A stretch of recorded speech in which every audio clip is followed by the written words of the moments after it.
Well, hello there, and thank you for staying tuned with these videos. This video is going to go through task 2, part C, determine assessment decisions. All right. So up here, we have gone through the process of assessing our candidate, John, and we have gathered his evidence. We've done our very best to support him with reasonable adjustment, reading the questions out to him, and writing down his answers or helping him through the communication plan and following along with the script that we were given there. And if you didn't have access to the script, feel free to reach out to your ramp training and trainer assessor, or make sure that you do follow the guidelines to the best of your ability there. Make sure the recording shows that. So part C is determining the assessment decision. All right, and for this section here, we are going to meet with our candidate, and we are going to give him the results that he has achieved. All right, and we need to make sure that we have followed the policies and procedures to the letter to make sure that the assessment has gone smoothly there. All right, so let's come down. So step 1, review the evidence you've collected from John. Consider whether the evidence meets the following as required in Standard 1.8, stands for Registered Training Organisations Act. Okay, so principles of assessment. Basically, is the assessment that's being conducted valid? And what we mean by that is, has it covered off everything it needs to cover off? And has comprehensive evidence being gathered there, so to speak? And your response could be, yes, the assessment is valid. It covers the broad skills and knowledge, and it allowed John to demonstrate the application of his skills and knowledge in relation to his actual workplace, which is great. Is the assessment fair, or was the assessment fair?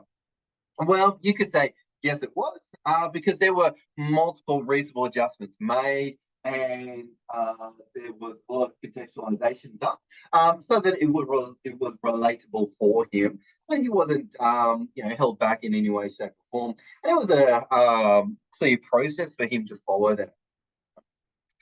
Flexible. Was it flexible? Well, absolutely. There was a lot of contextualization, and there was a lot of different methods of assessment that were used to support him in his particular needs there. Was it reliable? Well, we would say so, because there was clear and explicit instructions, and the objectives were clear, and the benchmark supporting documents were available for sure. So we'll come down. Now, the rules of evidence, even more important, which is, were his answers correct or valid? And you can say yes, in the sense that the benchmark answers were followed, and the answers provided were of a good quality, so to speak. All right. Is the evidence sufficient? Well, we could say yes, it is, and there was enough evidence gathered, and covered all the assessment requirements, and all assessment tasks were fully completed, which is great. Was the assessment authentic? Well, the documents were definitely signed, and there was definitely the video recording, and he signed all cover sheets when he was as he was doing the assessment there. And was the assessment current? Well, we could assume that since there were dates on there and on the documents, that highly likely it was current. All right. So we'll come down. Step number 2 here. It says, mark each assessment task using the assessor guidance in the marking guide to support you. Ensure that each question or task is completed, including notes on reasonable adjustment applied. Your evidence for this task will be John's completed assessment task showing your marking. Right? Step number 3, record the outcome of each assessment task on the assessment record tool as satisfactory or not satisfactory, along with the feedback and comments to justify your decision. Your evidence for the task will be a complete assessment record tool for John. All right. So basically signing off the cover sheet and making sure that you fill it out, and making sure he fills it out as well there. Step number 4, review the evidence you've collected from John and the circumstances of the assessment. Consider the reasons for moderation outlined in training assessment policy and procedure. Would you need to seek moderation for your assessment decision on this assessment? Basically, it's asking you, would you be happy with your decision? Or if you're not, would you need to speak to another assessor to confirm your decision? And highly likely the answer is no. The reasons are that the assessor has no personal bias, the candidate has not requested moderation, the assessor has not requested moderation, and there was not more than one cohort. So that's good to know. And basically, so step 5, review the evidence collected and refer to the training assessment policy procedure. Identify if you need to schedule a reassessment for John and explain how you would proceed. And the answer to this is potentially a yes, because the task was incomplete. In this case, the assessor will need to negotiate a reassessment plan with John and record it on the assessment record tool. All right. So you would need to identify which task is incomplete and make a note of that. All right.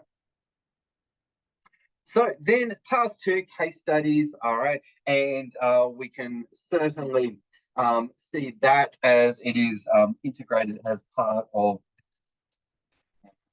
we will take a moment to read through these case studies. So I'm just going to bring that up on the screen and give you a moment to read that.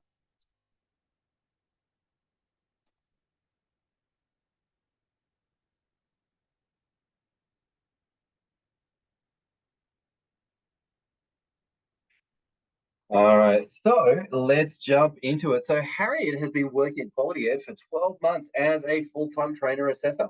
She has herself taken part in 3 previous validation sessions in her first year.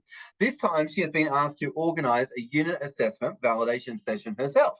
As part of this, she has been asked to bring forward a selection of candidate-completed samples that she and 2 other assessors have marked. Her training manager also mentioned that she can invite other training assessors that she may know through her other external networks to take part of this validation session. For Harry to organise the session, she must first read the assessment validation policy and procedure document. All right, so we recommend that you definitely do that. All right, question 1.1. All right, now let's just take a pause moment for a second. Now, validation is basically where you will sit down with another assessor and you would review the assessment decisions that have been made in relation to the assessment. And you would go, yeah, I agree with the decision. Or no, I don't agree with the decision. And potentially you may also highlight any deficiencies in the assessments themselves. All right, that's essentially what happens in a validation. However, we've done multiple other lectures on the topic of what is validation. So you can definitely check those out. So question 1.1, in line with the Quality Ed assessment validation policy procedure, what are 2 steps that Harriet can utilize to gather a random selection of candidate samples? Well, she can essentially use the ASWA online calculator. These samples you can or should select, and she can also basically look through a list of maybe 20 or 30 students, and she can pick out the every 5th name, so to speak, or every 5th surname, and that could give her a random sample there.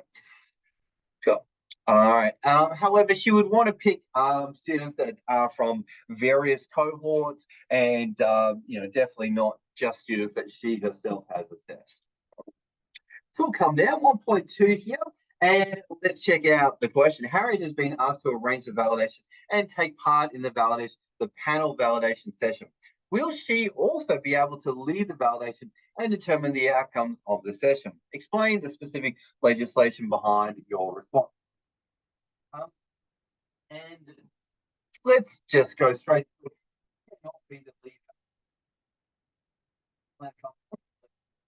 This is because she was one of the assessors that made decisions on the candidate's work. She will be valuable contributor to the discussion, but she cannot lead it. And this is in line with clause 1.1 standards for RTOs there. Right? So hopefully that helps you out. Task 2. All right. So, what other credentials does Harriet need to ensure that the panel members collectively hold to ensure that she is assembly compliant validation panel to meet clause 1.11 to the standards for RTO as well? She would want to make sure that the panel members have vocational competencies and industry currency of industry skills. You want to make sure that they have current knowledge and skills in vocational teaching and learning. And she would want to make sure that they have their TAE16 or TAE22 or the assessor skill set that would make them eligible to be aware of, training and education, training and assessing knowledge there. All right, so I'll just recap on that again. So vocational competencies and industry knowledge. So ideally, they have the qualification that they are actually validating. Ideally, they have knowledge and skills around the vet teaching and learning, and ideally, they have the TAE16 or the TAE22 or the assessor skill set, so to speak. All right. So we'll come down. Task 2, question 1.4 there. So as Harriet is bringing